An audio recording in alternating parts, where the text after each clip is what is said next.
E aí, pessoal, sou a professora Bárbara Furquim, professora de vocês do 9º ano. Nessa aula, a gente vai falar sobre a Era Vargas. Uma era mesmo, um período muito longo em que Getúlio Vargas esteve no poder, e a gente vai falar sobre o governo provisório, o primeiro momento em que ele se estabelece no poder. Quem vai ficar com a gente como a nossa intérprete durante essa aula é a Bia. E a gente já pode começar. Bom, primeiro a gente vai ver quais são os objetivos que a gente tem com relação a aprender sobre esse governo provisório do Getúlio Vargas. A ideia é compreender as principais características do primeiro período do governo de Vargas, conhecido como governo provisório, e também entender o que foi a Revolução Constitucionalista, que ela fez parte desse período inicial do governo de Vargas. Bom, vamos retomar alguns conceitos. Você lembra qual o evento que quebrou a tradição da política do café com leite? Mais ainda, por que Júlio Prestes, mesmo tendo vencido as eleições, ele não chega a assumir a presidência?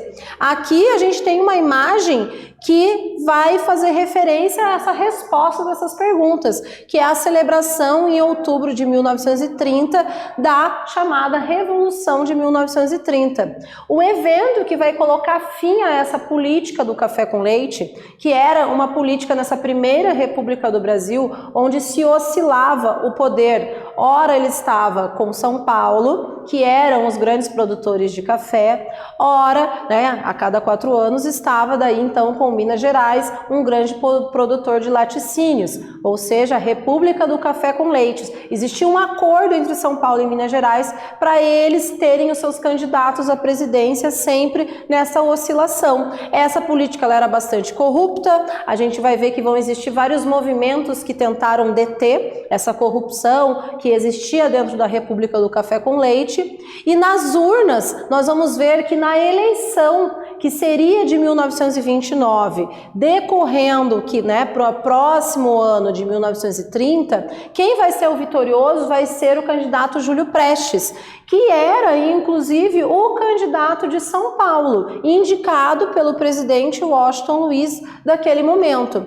E a gente vai ver que ele não assume o poder, porque a Aliança Liberal, que era o partido onde estava de oposição a ele, onde havia se unido Minas Gerais, que havia quebrado, a Washington Luiz havia quebrado essa política do café com leite, indicando um candidato paulista e não um mineiro. Então vai se juntar Minas Gerais, Rio Grande do Sul e a Paraíba. Esses 3 vão juntar-se, vão formar a Aliança Liberal, e eles vão acusar que, além de fraudes nas urnas, que era uma prática comum do voto de cabresto ali dentro dessa primeira república, eles ainda vão utilizar como um grande estopim disso tudo o assassinato do candidato a vice-presidente da Aliança Liberal, que era João Pessoa da Paraíba.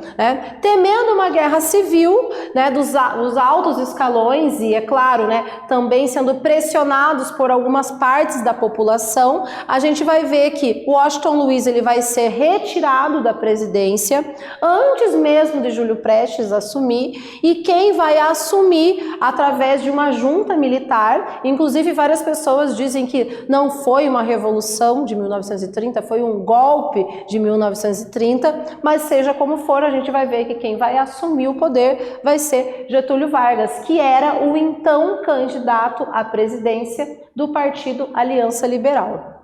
Bom, Getúlio Vargas ele vai assumir a presidência em 1930 como um representante de um governo provisório colocado pelos militares, A gente vai ver que mesmo ele tendo perdido a eleição, que ainda não se sabe exatamente se essas eleições realmente foram justas, porque existia então toda uma violação de urnas ainda nesse período, dentro das regras da República, foi um golpe de Estado. Porém, muitos consideram uma revolução, porque houve uma grande transformação política. Aquela velha política do café com leite, ela vai acabar. A gente vai ver um novo processo político acontecendo no Brasil. uma transformação.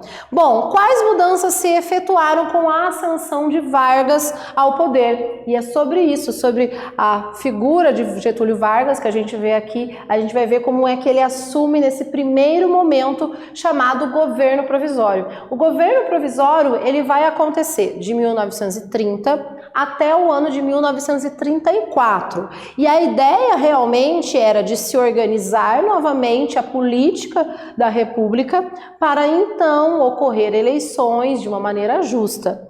Bom, a gente vai ver que já no discurso de posse, o Getúlio Vargas ele vai dizer que ele está assumindo, mas de uma maneira provisória. Ele não era um presidente oficial, né? Bom, a gente vai ver que ele vai atrair parte do movimento tenentista, os donos das indústrias, isso é muito importante, porque a política do café com leite, ela beneficiava por demais a agricultura, mas ela deixava esquecida a industrialização. A ideia do Getúlio Vargas, não, vamos industrializar, vamos fazer com que essa nação se torne uma nação industrializada. E entre vários outros grupos da sociedade, ele vai cancelar a Constituição de 1891, que foi a Constituição, a primeira Constituição da República, logo quando os militares dão um golpe, tiram Dom Pedro II do poder. A gente vai ver que ele fechou o Congresso Nacional e as assembleias dos estados e municípios, porque ele dizia que essas assembleias estavam com muito processo de corrupção, eram feitas através do que a gente chamava de coronelismo, eram os coronéis que dominavam toda essa política. E ele vai suspender o pagamento da dívida externa, que era uma dívida que já existia há muito tempo, desde o Brasil Império, com relação a dívidas a outras nações, em especial a Inglaterra. Bom, a gente vai ver que, visando enfraquecer as oligarquias estaduais, esse era o nome, inclusive, que era dado também para essa política do café com leite. Oligarquia é um governo feito de gente muito rica, de elites no poder, que eram esses ricos fazendeiros.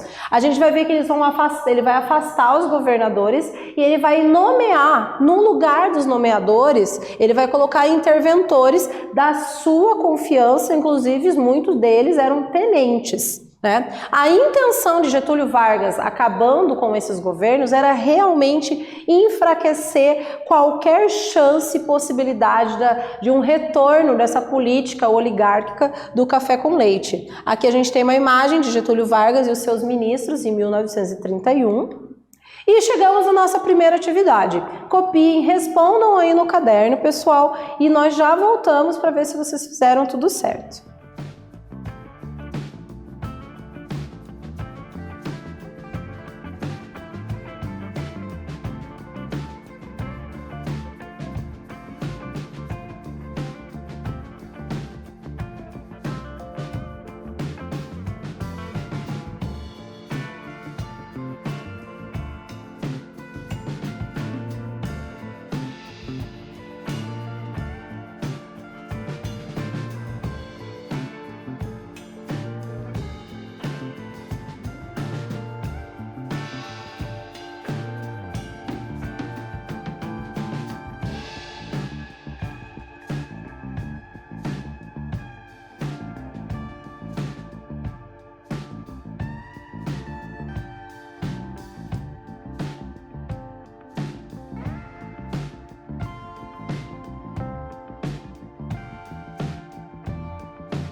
Pessoal, vamos dar uma olhada nessa atividade? Olha só, quais as principais medidas tomadas por Getúlio Vargas quando em poder no governo provisório? E a gente vai ver que ele vai atrair o movimento tenentista para o seu lado, os donos de indústrias, várias pessoas da classe média, entre vários outros grupos. Vamos ver também que ele vai cancelar a Constituição de 1891, vai fechar o Congresso Nacional, as assembleias que existiam dos estados e municípios, ele vai suspender o pagamento da dívida externa que existia no Brasil, e a ideia dele era enfraquecer totalmente as oligarquias, e para isso ele vai tirar os governadores e vai acabar nomeando interventores que eram próximos a ele.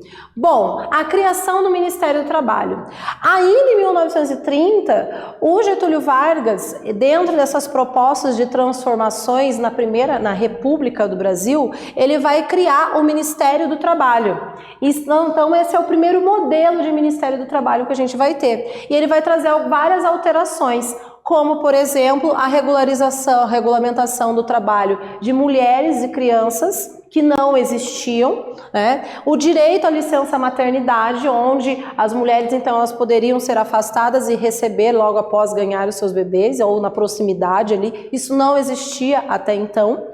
A jornada de trabalho de 8 horas e horas extras, que também, como não existiam leis trabalhistas, não existia uma regulamentação, então os patrões, eles sentiam-se assim que eles tinham uma liberdade de exigir horas de trabalho que eles determinassem.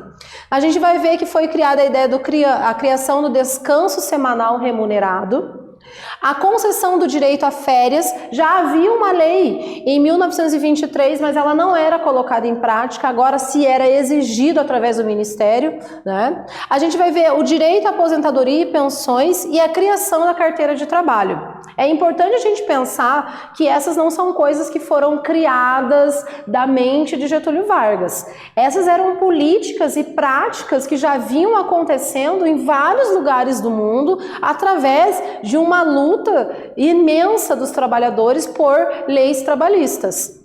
A gente vai ver que, além do Ministério do Trabalho, o Getúlio Vargas, ele também vai criar nesse governo provisório o Ministério da Educação e Saúde.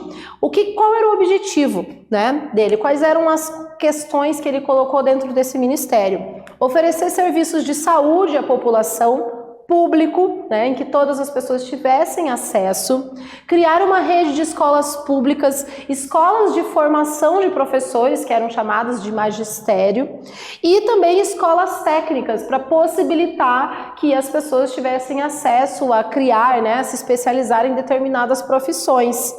Foram criadas, inclusive, nesse período, várias universidades, dentre elas a USP, que é a Universidade de São Paulo, uma das maiores do Brasil. Aqui a gente tem uma imagem que mostra alguns alunos do curso primário do Instituto de Educação no Rio de Janeiro, onde nós temos aqui no Paraná também várias situações de escolas que foram criadas nesse momento. Chegamos na nossa atividade. Gente, copia, responde, já voltamos para ver se está tudo correto.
Bom, vamos dar uma olhada nessa atividade? Quais os ministérios que foram criados por Getúlio Vargas durante o seu governo provisório? E a gente vai ver que foi criado o Ministério do Trabalho e o Ministério da Educação e Saúde. E a gente vai ver que, apesar dessas grandes transformações que o Getúlio Vargas começa a colocar e implementar dentro do governo provisório, vai crescer cada vez mais uma oposição a esse governo provisório.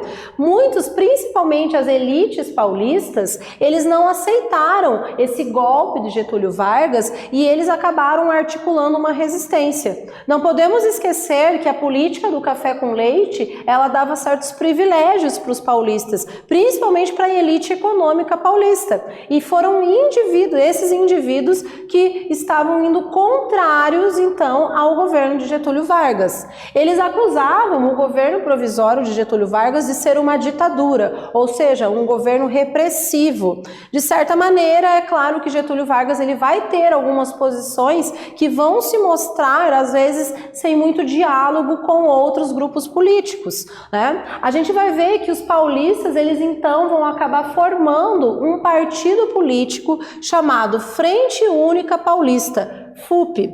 E esse partido, eles vão acabar sendo contra a nomeação do interventor de Getúlio Vargas, que era o interventor João Alberto. Não esquecendo que Getúlio Vargas estava retirando governadores e colocando seus próprios interventores.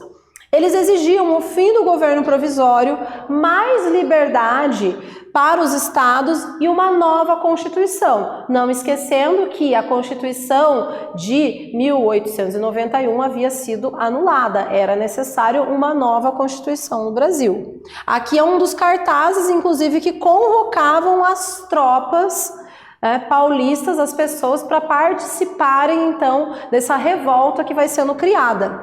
A gente vai ver que vai ter ali, então, toda essa situação estava acontecendo, mas vai ter ali um elemento que vai fazer realmente essa revolução constitucionalista, essa guerra civil acontecer. Vai acontecer o seguinte, um incidente de protesto vai acabar levando à morte 4 estudantes que faziam uma manifestação em favor da autonomia paulista. Existem vários relatos que colocam muitas vezes que, inclusive, alguns desses 4 não eram nem estudantes.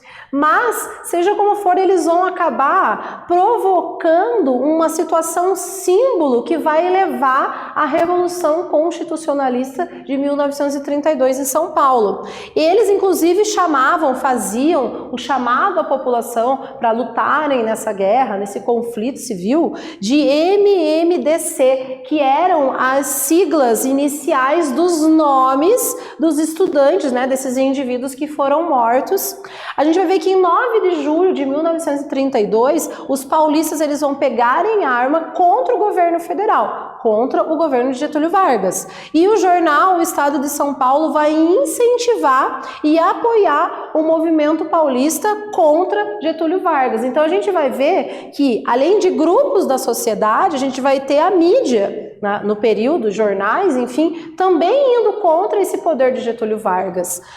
Você sabia que o dia 9 de julho é um feriado em São Paulo em memória à Revolução Constitucionalista? Então é uma data que ela é lembrada bastante pelos paulistas. O jornal O Estado de São Paulo ele vai apoiar esse movimento contra o Vargas e os paulistas então vão acabar sendo apoiados pelo Mato Grosso. Só que vai acontecer o seguinte, eles esperavam que outras regiões apoiassem mais eles. E eles não vão ter esse apoio. Isso tudo, a gente vai ver que em meio a não ter todo esse apoio e o governo federal com navios, muitos soldados, um grande poder bélico de fogo, a gente vai ver que São Paulo não vai conseguir resistir a esse poder militar do governo federal. E daí, no dia 1º de outubro de 1932, vai ser assinada a rendição de São Paulo. Aqui a gente já tem um outro cartaz que mostra, né, com relação à convocação das pessoas para essa revolução. Chegamos à nossa atividade. Pessoal, copia aí, responde, né, tudo sobre a Revolução Constitucionalista e a gente já volta.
Então, vamos dar uma olhada nessa atividade? Quais os fatos que levaram os paulistas a provocarem a Revolução Constitucionalista de 1932? E a gente vai ver que as elites paulistas, elas acusavam o governo provisório do Getúlio Vargas de ser uma ditadura. Eles exigiam o fim, o seu fim, mais liberdade para os estados e uma nova Constituição. Com a morte de 4 estudantes que faziam uma manifestação em prol dessa mudança, desse poder novamente paulista, a gente vai ver que vai se estourar então a Revolução Constitucionalista de 1932. E a gente vai ver que, apesar da derrota dos paulistas em 1932, em outubro de 32, a gente vai ver que eles ainda consideravam-se moralmente vitoriosos. Mas como assim? Porque Getúlio Vargas, apesar de vencer, acabou concordando com um dos requisitos que eles exigiam, que era elaborar uma nova Constituição. Ou seja, em 3 de maio de 1933, foi eleita a Assembleia Constituinte, então eles elegeram uma votação para a constituição de uma nova Constituição no Brasil. É por isso que os paulistas, eles acham que eles não saíram tão derrotados dentro dessa Revolução Constitucionalista. Ficou claro por que o evento se chama Revolução Constitucionalista? Porque, na verdade, o grande objetivo deles foi alcançado, de se construir uma nova Constituição para uma nova república no Brasil. E o que a gente viu então? O que a gente estudou nesse conteúdo? Nós vimos a ascensão de Getúlio Vargas através da chamada Revolução de 1930, o golpe de 1930, onde ele vai formar o primeiro governo dessa nova república, onde ele vai ser chamado de governo provisório, que vai de 1930 até 1934. Esse é um momento de muitas transformações, criação de ministérios, várias transformações dentro da política nacional. Os paulistas vão criar uma oposição ao governo de Getúlio Vargas e isso vai acontecer dentro dessa oposição uma grande revolta, uma guerra civil chamada Revolução Constitucionalista de 1932. Paulistas vão ser derrotados, mas uma nova Constituição vai ser aprovada dentro da história do Brasil. Isso aí, até!